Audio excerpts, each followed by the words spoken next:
First నేను ఆశీష్‌కి, సుదీప్‌కి చెప్పిన తర్వాత వివేక్ ఒబెరాయ్‌కి వాయిస్ టెస్ట్‌లు అవుతా ఉన్నాయి. ట్రైఔట్స్ అవుతా ఉన్నాయి. వర్మ గారు ఎలా గెస్ చేశారో ఆర్‌జీవి గారు, సుదీప్ చెప్పిన అతనితో మనం ఇది వివేక్ కూడా చెప్పించండని చెప్పారట. అట్లాగా నా వాయిస్‌ని ఆయన గెస్ చేశారు. ఎలా ఉంటదనేది. చెప్పిన తర్వాత నేను అప్పుడు 'చక్రవాకం' డబ్బింగ్‌లో ఉన్నా. 2010 అక్టోబర్ 10థ్ అనుకుంటాను. వర్మ గారు, రాము గారు మాట్లాడతారని బాంబే నుంచి కాల్. కాల్ వచ్చింది. వాళ్ళ అసిస్టెంట్ కో డైరెక్టర్ గారు మోహన్ అని అబ్బాయి. భయమేసింది నాకు. నచ్చలేదేమో, మళ్ళీ బాంబే రమ్మంటారేమో, కరెక్షన్స్ అంటారేమో అని. తీరా ఆయన ఫోన్ చేసి, లేదు చాలా బాగా చెప్పావు, బాగా చేసి చెప్పావు రాజు, బాగా చేసావు. యాక్చువల్గా ఇది ఒక రూరల్ బ్యాక్డ్రాప్ ఆఫ్ రాయలసీమ, అందులో అందరూ చేశారు కానీ బట్ ఈ క్యారెక్టర్ పరిటాల రవి లాంటి క్యారెక్టర్ ఎలా కనెక్ట్ అవుతుందా అని అనుకున్నాను. కానీ నీ వాయిస్తో వీ హ్యావ్ డన్ ఇట్, బ్రహ్మాండంగా వచ్చింది, బాగా వచ్చింది, ప్రసాద్ ఎమాక్స్లో కలుద్దాం మనం అని పిలిచారు.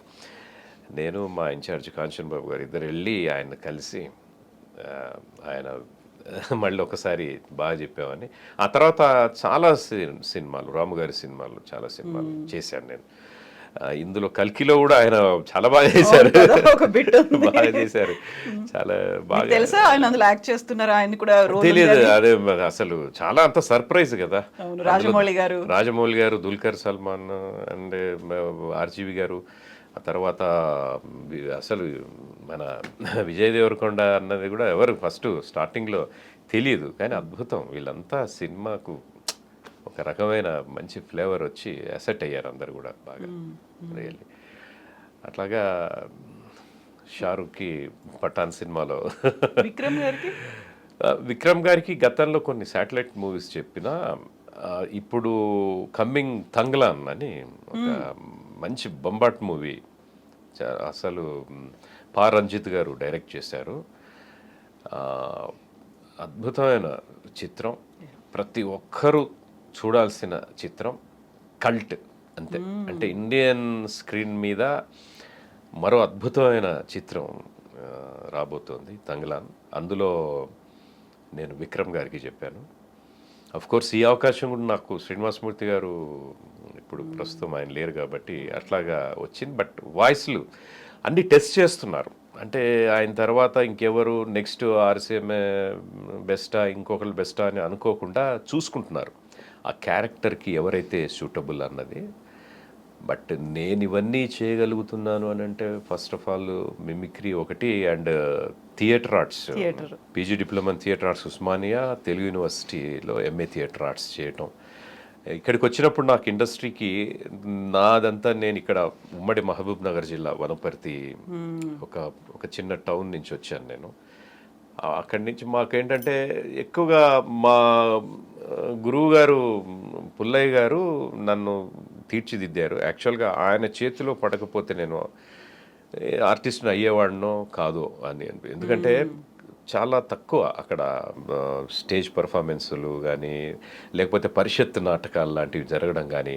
ఇప్పుడు ఒక నటుడు తయారు కావాలన్నా ఒక ఒక టెక్నీషియన్, ఒక ఆర్టిస్ట్ ఎవరైనా కూడా కావాలన్నా ఒక ఒక ఇన్స్పిరేషన్ ఎక్కడి నుంచో దొరకాలి, ఎంకరేజ్మెంట్ ఉండాలి, అక్కడ అవకాశాలు ఉన్నాయా లేదా, భవిష్యత్ ఎలా ఉంటుందో అనేది ఆలోచనలు ఉంటాయి. మనకేమో మాకు మరి ఇక్కడ మీ వరంగల్లో అయినా కొన్ని పరిషత్ నాటకాలు అవి ఉన్నాయి కానీ లేవు. దాంతో ఏంటంటే నాకు మా గురువు గారు ఒక ఏకపాత్ర అభినయం, దుర్యోధన ఏకపాత్ర అభినయం నేర్పించడంతో నాకు అక్కడి నుంచి ఒక నటన మీద ఆసక్తి పెరిగి, బాలానందం బాల వినోదంలో చిన్నప్పుడే ప్రోగ్రామ్స్ ఇచ్చేవాళ్ళం ఇక్కడికి వచ్చి, ఆల్ ఇండియా రేడియోలో లైవ్, ఆ రోజుల్లో లైవ్. అట్లాగా చేస్తూ ఇంకా తర్వాత కాలేజ్ డేస్లో, స్కూల్ డేస్లో మిమిక్రీ చేస్తూ, మా టీచర్స్ని, మా నైబర్స్ని ఇమిటేట్ చేస్తూ, ఫ్రెండ్స్ని ఇమిటేట్ చేస్తూ అలా అలా అలా అలాగా అక్కడ ఒక ప్రైవేట్ స్కూల్లో వర్క్ చేసి ఖాళీగా ఉన్నాను. ఇంకా ఇలాగే అయిపోతుంది. మాకు ఒక ఆర్కెస్ట్రా, కృష్ణ చైతన్య కళానికేతన్ అని ఒక ఆర్కెస్ట్రాని పెట్టుకొని పాటలు అవి పాడుకుంటూ మా ఫ్రెండ్స్ అంతా పాడుతూ ఉంటే నేను మిమిక్రీ ఇలా వెళ్తూ ఉంది లైఫ్. అలాంటి టైంలో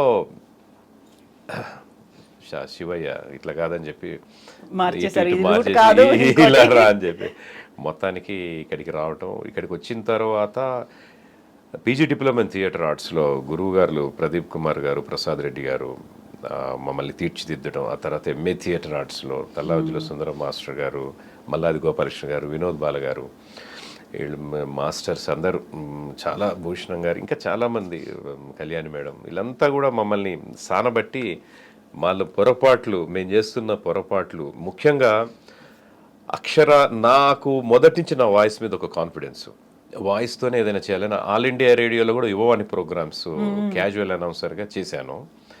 చేసినప్పుడు అక్కడ చాలా విషయాలు, అబ్బో అసలు వాచికానికి సంబంధించి అక్కడ జాయిన్ అవ్వడం అనేది ఒక పెద్ద గిఫ్ట్ మాకు. అది